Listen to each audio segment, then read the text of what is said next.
as we know, waste is a huge contributor to climate change.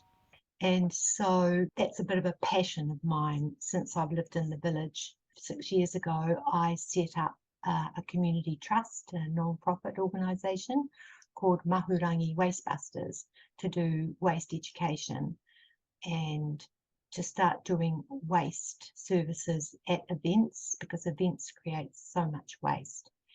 And it grew and it was really popular.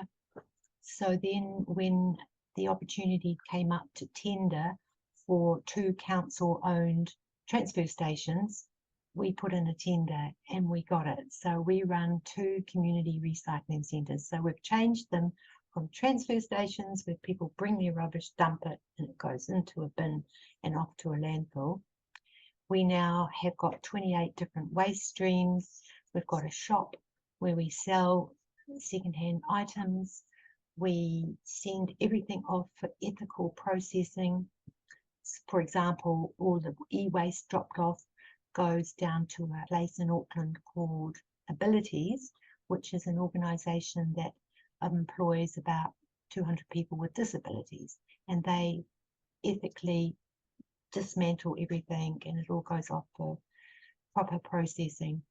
Now there's some young guys down in Waiuku in the Waikato, and they're processing plastic bags to make fence posts. It's called Future Post. So we are a drop-off point for plastic bags. We are a drop-off point for silage wrap, which goes off to make a kind of a plywood.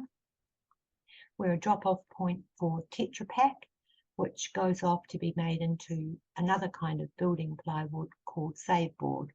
So this is very exciting. And now I've got a couple of wonderful young women working with me, and one is going into early childhood centres to do waste audits for them, put in worm bins, put in compost bins, and also to do some mat time with the little kids. She's got a little Kiwi puppet and she teaches them about waste and not making waste and not wasting things. And so that's really exciting. And then I've got another young woman who's she's taking on doing repair cafes. So this is another kind of social permaculture that involves children, adults, teaching people about waste and how not to do it, how to not just to reduce waste, but going back to the basics of permaculture, produce no waste.